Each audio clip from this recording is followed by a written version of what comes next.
नमस्कार।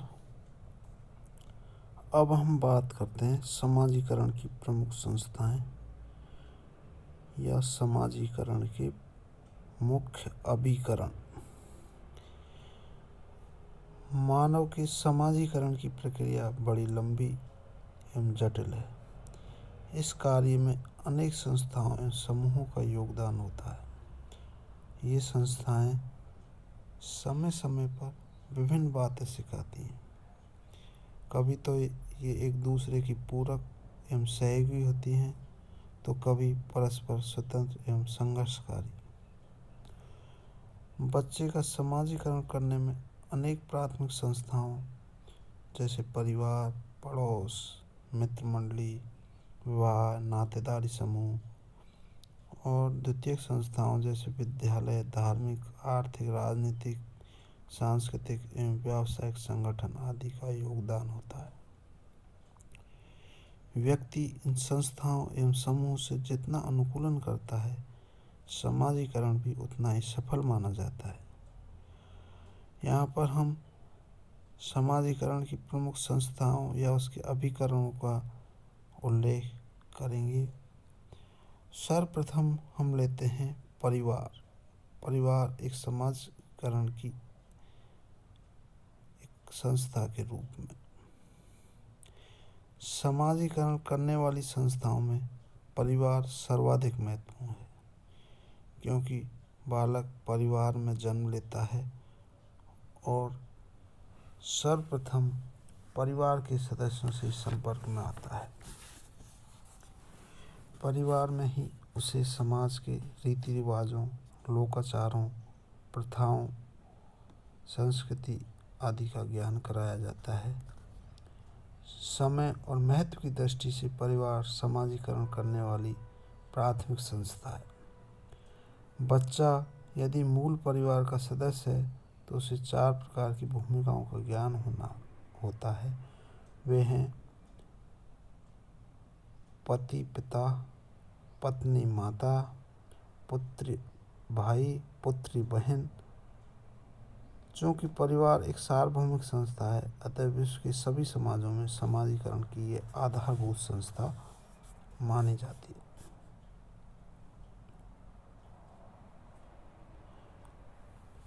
है। जेल्डिच ने 56 समाजों का मानवीय शास्त्रीय अध्ययन करने पर समाजीकरण में माता एवं पिता की भूमिका का पता लगाया।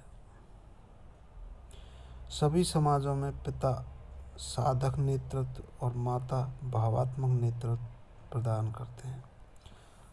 साधक नेतृत्व के रूप में पिता की खेत एवं व्यवसाय का मालिक होता है। आखेट में अगुआ होता है। सभी शिकायतें उसी के पास आती हैं।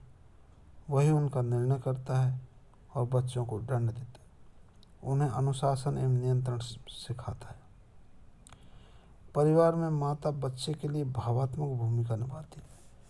वही परिवार में मध्यस्थता करती है, समझौता करने का कार्य करती है, परिवार में झगड़ों को शांत करती है और वैमनस्य को दूर करती है। माता का व्यवहार बच्चे के प्रति स्नेह में घनिष्ठ, हितैषी और भावपूर्ण होता है। वह उदार एवं दंड न देने वाली होती है। सभी समाजों में पत्नी पति से भावात्मक दृष्टि से बढ़कर होती है। रौब जमाने वाली औरतें समाज में अच्छी नहीं मानी जाती।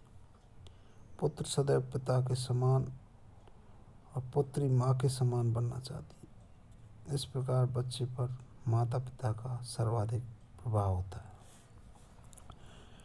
परिवार के अन्य सदस्यों जैसे भाई बहन बच्चे के समाजीकरण पर गहरा प्रभाव डालते हैं।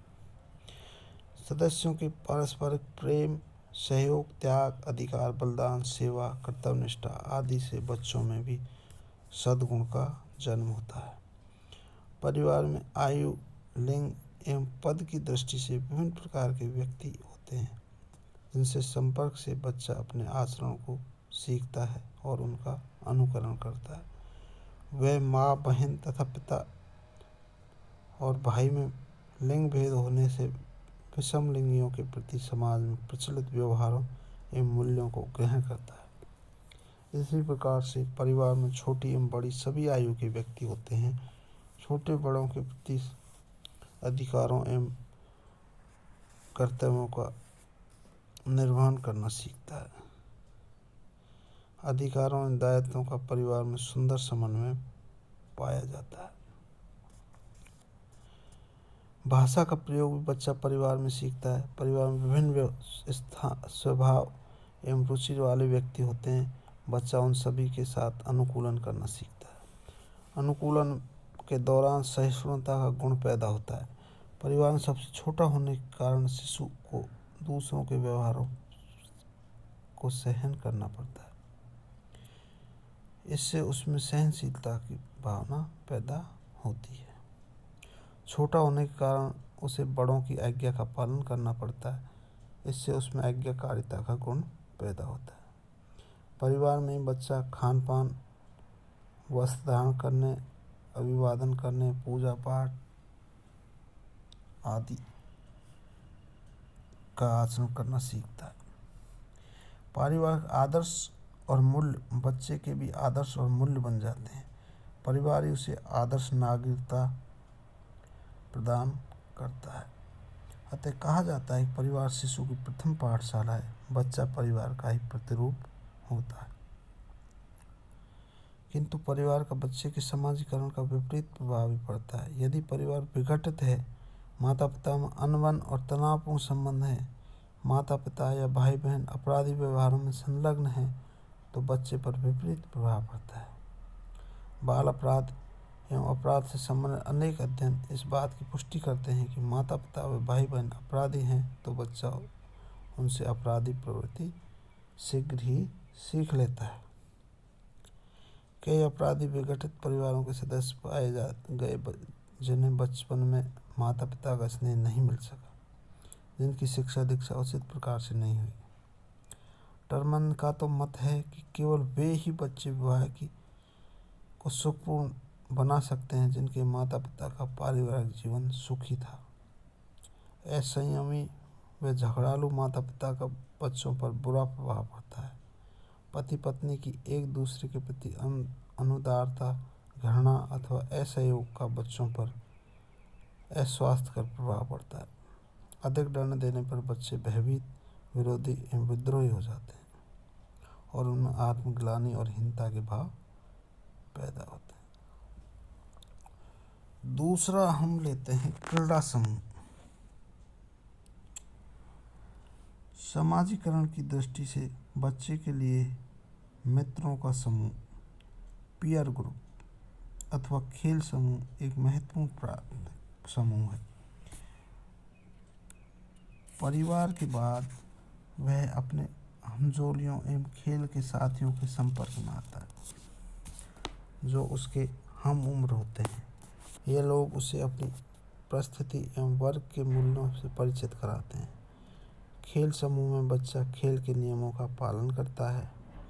वह दूसरों के नियंत्रणों में रहना और अनुशासन का पालन करना सीखता है। उसमें नेतृत्व के गुण विकसित होते हैं तथा लोगों को नियंत्रण एवं अनुशासन में रखना भी सीख आते हैं। वह खेल में हार और जीत होने पर परिस्थितियों के अनुकूलन करना सीखता है। खेल के दौरान ही वह पारस्परिक सहयोग, प्रतिस्पर्धा और स्वस्थ संघर्ष की भावनाएं भी ग्रहण करता है।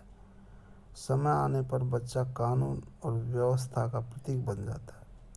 जब कोई खेल के नियमों को तोड़ता है तो उसका विरोध करता है तथा स्वयं नियमों का रक्षक बन जाता है। अन्य समूहों की भांति क्रीड़ा समूह भी पुरस्कार एवं दंड के साथ सदस्यों के व्यवहार को स्वीकृत या अस्वीकृत करते हैं। रिजमैन मानते हैं कि खेल समूह वर्तमान में समाजीकरण करने वाला एक महत्वपूर्ण समूह है, क्योंकि आजकल व्यक्ति मार्गदर्शन एवं दिशा निर्देश के लिए अपने हम उम्र के लोगों पर अधिक निर्भर रहता है। इसलिए व्यक्ति अपने निर्णयों के लिए मित्रों की सलाह को अधिक महत्व देता है।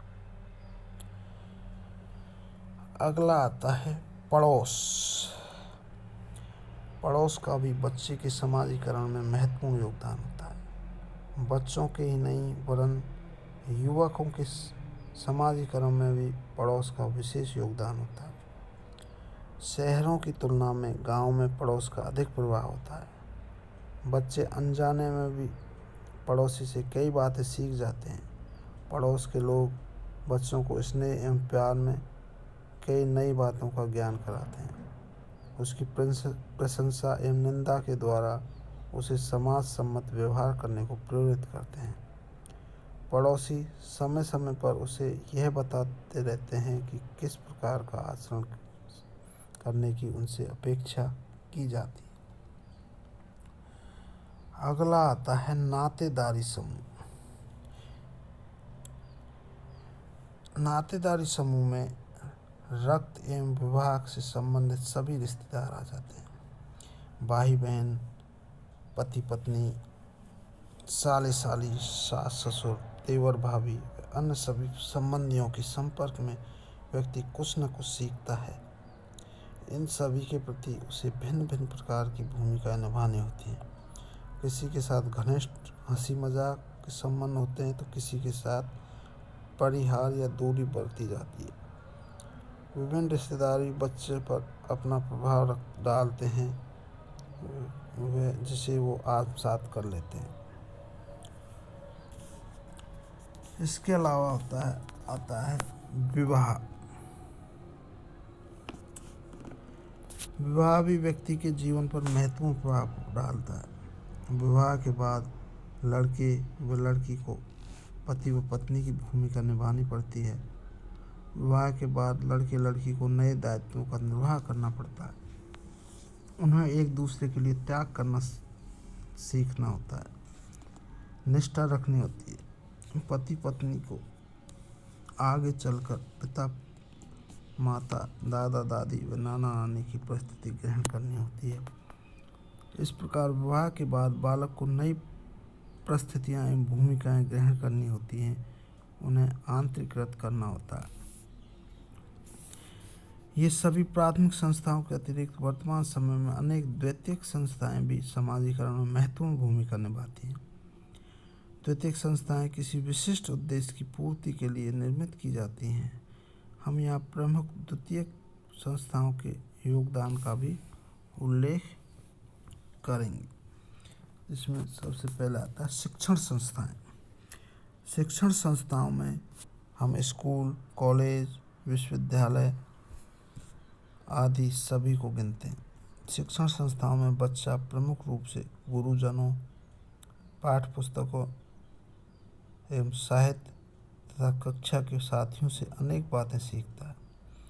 कोई न कोई अध्यापक उसका मॉडल अवश्य होता है, जिसके अनुरूप वह अपने आप को ढालना सीखता है।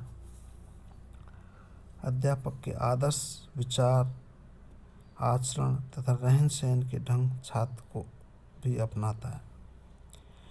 छात्रावास में एवं कक्षा में वह अन्य सहपाठियों के संपर्क में अनेक बातें सीखता है। पुस्तकों एवं साहित्य से भी वह नवीन ज्ञान अर्जित करता है। इसके अलावा आती है अगला द्वितीयक संस्था में राजनीतिक संस्थाएं। व्यक्ति के समाजीकरण में राजनीतिक संस्थाओं का भी महत्वपूर्ण योगदान होता है। वे संस्थाएं व्यक्ति को आत्मबोध कराती हैं। तानाशाही एवं प्रजातंत्रीय शासन में भिन्न भिन्न प्रकार का समाजीकरण होता है। तानाशाही सरकार में व्यक्ति के जीवन में सुरक्षा की भावना कम होती है, अतः उनके स्वाभाविक विकास में बाधा पड़ती है। प्रजातंत्रीय एवं कल्याणकारी राज्य में सरकार लोगों की भलाई, शिक्षा, कल्याण के लिए अनेक कार्य करती है। इससे व्यक्ति के व्यक्तित्व को निर्माण के सुअवसर प्रदान करती है। राजनीतिक दलों द्वारा भी जनता को राजनीतिक प्रशिक्षण दिया जाता है। इसके अलावा आर्थिक संस्थाएं। आर्थिक संस्थाएं व्यक्ति को जीवन यापन के लिए समर्थ बनाती हैं। इनके द्वारा हम यह सीखते हैं कि बाजार, बैंक, दुकान किस प्रकार के व्यवहार करने पड़ते हैं। ये संस्थाएं व्यक्ति को व्यावसायिक संघों से परिचित कराती हैं। व्यक्ति में सहयोग, प्रतिस्पर्धा एवं समायोजन के भाव पैदा होते हैं। बेईमानी व ईमानदारी के लक्षण भी व्यक्ति इन्हीं संस्थाओं के द्वारा सीखता है। इसके अलावा धार्मिक संस्थाएं, व्यक्ति के जीवन पर धर्म का गहरा प्रभाव होता है। ईश्वरीय भय एवं श्रद्धा के कारण वह नैतिकता एवं अन्य गुणों को ग्रहण करता है। व्यक्ति में पवित्रता, न्याय, शक्ति, सच्चरित्रता, कर्तव्यपरायणता, दया, ईमानदारी आदि गुणों का भी विकास करने में धर्म की प्रमुख भूमिका होती है। मंदिर, मस्जिद, गुरुद्वारे एवं चर्च में हम किस प्रकार का आचरण करेंगे, यह धार्मिक संस्थाएं बताती हैं। धर्म ग्रंथ, उपदेशक एवं साधु संतों का प्रभाव भी लोगों के आचरण पर पड़ता है। पाप, पुण्य तथा स्वर्ग नरक की धारणा लोगों को सामाजिक प्रतिमानों के अनुरूप आचरण करने के लिए बल देती है। इसके अलावा सांस्कृतिक संस्थाएं, आधुनिक समाज में अनेक सांस्कृतिक संस्थाएं हैं, जैसे संगीत अकादमी, नाटक मंडली, कवि सम्मेलन, क्लब आदि व्यक्ति के विकास में योगदान देती हैं। ये संस्थाएं व्यक्ति को अपनी संस्कृति से परिचित कराती हैं। इनके द्वारा व्यक्ति अपनी प्रथाओं, परंपराओं, वेशभूषा, साहित्य, संगीत, कला, भाषा आदि से परिचित होता है और ये संस्थाएं उसके व्यक्तित्व के विकास में योगदान देती हैं। इसके अलावा आता है व्यवसाय समूह। व्यक्ति जिस व्यवसाय में लगा होता है उसके मूल्यों को भी ग्रहण करता है। इन व्यवसाय के दौरान अनेक व्यक्तियों के संपर्क में आता है। छोटे एवं बड़े अधिकारी, एजेंट, मैनेजर आदि के संपर्क में आने से वह व्यावसायिक ज्ञान व गुण ग्रहण करता है तथा प्रशासनिक ढांचे से परिचित होता है। इन सभी संस्थाओं के अतिरिक्त व्यक्ति के किसी अजनबी के संपर्क में आने पर भी उससे एक विशिष्ट प्रकार के व्यवहार की अपेक्षा की जाती है। भारत में व्यक्ति जातीय समूह से भी कई बातें सीखता है। जाति के अनुसार ही उसे खान पान, छुआछूत, विवाह आदि के नियमों का पालन करना होता है। प्रत्येक जाति की अपनी संस्कृति होती है जिसे व्यक्ति को सीखना आवश्यक है। इस प्रकार हम देखते हैं कि व्यक्ति ज्यों-ज्यों बड़ा होता जाता है उसका सामाजिक दायरा बढ़ता जाता है और अनेक संस्थाओं के माध्यम से उसका समाजीकरण होता है। धन्यवाद।